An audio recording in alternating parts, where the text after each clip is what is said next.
নবী করিম সাল্লাল্লাহু আলাইহি ওয়াসাল্লাম একবার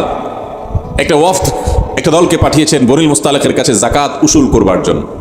তারা সেখান থেকে যাকাত উসুল করতে গিয়ে, যাকে দায়িত্ব দিয়েছেন তিনি সেখান থেকে যাকাত উসুল করতে গিয়ে দেখলেন এলাকাবাসী তাদের দিকে অগ্রসর হয়ে আসছে শহর থেকে বের হয়ে। তাদের উদ্দেশ্য ছিল ওয়েলকাম জানানো, কিন্তু তারা ভুল বুঝেছেন। এই যে একটা ভুল বোঝাবুঝি হয়েছে, সেখান থেকে তারা নবী করিম সাল্লাল্লাহু আলাইহি ওয়াসাল্লামের কাছে ফিরে এসেছেন যাকাত কালেকশন করা ছাড়া।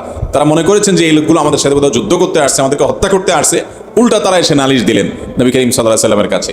তখন মদিনার মুসলমানরা নবী সাল্লাল্লাহু আলাইহি ওয়াসাল্লাম সহ সকলে রাগান্বিত হয়ে গেলেন যে জাকাত, ফরজ জাকাত দিতে অস্বীকার করে এরা কেন? মুসলমান কিভাবে এটাকে অস্বীকার করতে পারে? এটাকে অস্বীকার করলে তো মুসলমানই থাকবে না। বনিল মুস্তালিকের মানুষদের বিরুদ্ধে তারা ক্রুদ্ধ হয়ে গেলেন। এদিকে বনিল মুস্তালিকের লোকেরা ফিরে আসলো। তারা এসে নবী করিম সাল্লাল্লাহু আলাইহি ওয়াসাল্লামের কাছে, তারা যখন দেখলেন কিরে নবীজির পাঠানো লোক তো চলে গেছে, আমরা তো তাকে ওয়েলকাম করতে গেছি, তখন তারা এসে নবী সাল্লাল্লাহু আলাইহি ওয়াসাল্লামের কাছে পুরো জিনিসটা খুলে বললেন।